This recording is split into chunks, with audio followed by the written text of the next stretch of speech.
नमस्कार, आप देख रहे हैं इनसाइड नाउ। 2 दिन पहले हमने पूरा चंडाली पंचायत के लोगों का बयान आप लोगों को सुनाया था कि किस तरीके से वो अपना दर्द लेके डीसी ऑफिस एसीडी साहब के पास आए। और आज हम एसीडी साहब के पास उनका वर्जन लेने गए कि डिपार्टमेंट इस पर क्या कुछ संज्ञान ले रहा है, क्या कुछ उन लोगों की बात जो है वो डिपार्टमेंट ने सुनी। तो सबसे पहले एसीडी साहब का साफ तौर पे कहना था, मेरे पास ऐसी कोई शिकायत नहीं आई। फिर जब हमने वीडियो ऑन की और वीडियो के माध्यम से उनको दिखाने की कोशिश की, तब शायद एसीडी साहब को याद आया कि वाकई में मेरे पास कुछ लोग ये शिकायत लेके आए थे। और उनका साफ तौर पर कहना था, ये लोग गाँव के अनपढ़ जाहिल लोग हैं, ये मेरे पास अपनी हाजिरी बढ़ाने के लिए आए थे, ना कि पंचायत का पैसा जो डाइवर्ट हुआ है उसको लेके मेरे पास पहुंचे थे।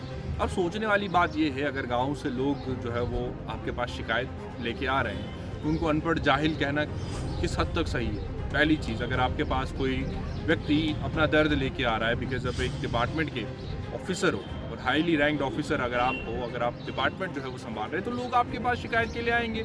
आपने उन शिकायत को सुनना है, डिपार्टमेंट उस पर एक्शन लेता है, डिपार्टमेंट उस पर इंक्वायरी इनिशिएट करता है। ये सब करने के बजाय डिपार्टमेंट अगर उन लोगों को अनपढ़ जाहिल कहे तो ये किस हद तक सही है।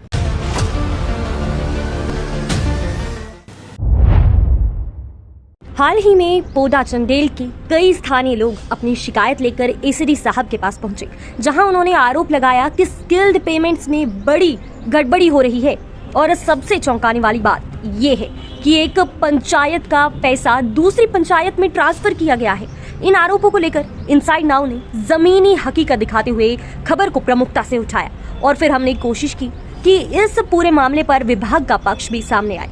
लेकिन अब जब हमने एसीडी साहब से इस बारे में बात की तो शुरुआत में उन्होंने साफ तौर पर इनकार कर दिया।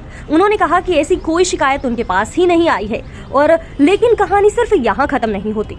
जब इनसाइड नाउ की टीम ने उन्हें वही वीडियो सुनाई जिसमें ग्रामीण खुद अपनी शिकायत रखते हुए नजर आ रहे थे, तो एसीडी साहब का रुख अचानक बदल गया।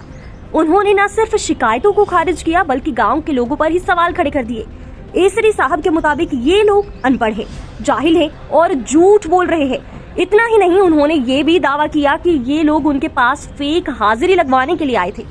ये सिर्फ एक गांव की कहानी नहीं बल्कि सिस्टम की उस सोच को दिखाता है जहां शिकायत करने वालों को ही कटघरे में खड़ा कर दिया जाता है। अब जरूरत है एक निष्पक्ष जांच की, ताकि सच्चाई सामने आ सके। लोगों का एक आरोप था कि स्किल पेमेंट जो है वो अपने अपने लोगों को दी गई और कमीशन लेके जो है उन लोगों से वापस ली गई, और उसके अलावा जो पंचायत का पैसा था वो दूसरी पंचायत में डाइवर्ट किया। अगर आप लोग इतनी बड़ी शिकायत जो है वो डिपार्टमेंट पे कर रहे हैं, वहाँ के ऑफिसर्स पे कर रहे हैं, तो कहीं ना कहीं डिपार्टमेंट को इस चीज़ पे संज्ञान लेना चाहिए था। लेकिन डिपार्टमेंट इस चीज़ पे संज्ञान नहीं ले रहा है। डिपार्टमेंट ये कह रहा है कि ये लोग गाँव से आए हैं, अनपढ़ जाहिल लोग हैं, ये मेरे पास झूठी हाजिरी के लिए आए थे कि हमारी झूठी हाजिरी जो है वो बढ़ा दीजिए। अब एसीडी साहब से ये भी कहना चाहूँगा कि अगर झूठी हाजिरी की बात की जाए तो बहुत सारे इलाके ऐसे हैं जहाँ सच में फेक हाजिरी जो है वो लगाई जा रही है। शख्स जो है वो कश्मीर में बैठ के काम कर रहा है और उसका जॉब कार्ड पे हाजिरी यहाँ लग रही है। कुछ लोग जो है वो जम्मू कश्मीर से बाहर काम कर रहे हैं, उनकी हाजिरी जो है वो यहाँ पे लग रही है। अब देखना ये होगा डिपार्टमेंट इस चीज़ पे कितना संज्ञान लेता है और एडमिनिस्ट्रेशन खासतौर पर डीसी किश्तवाड़ इस पर जो है वो इंटरवीन करेंगे या नहीं। फिलहाल इनसाइड नाउ के लिए इतना ही, मुझे दीजिए इजाज़त। धन्यवाद।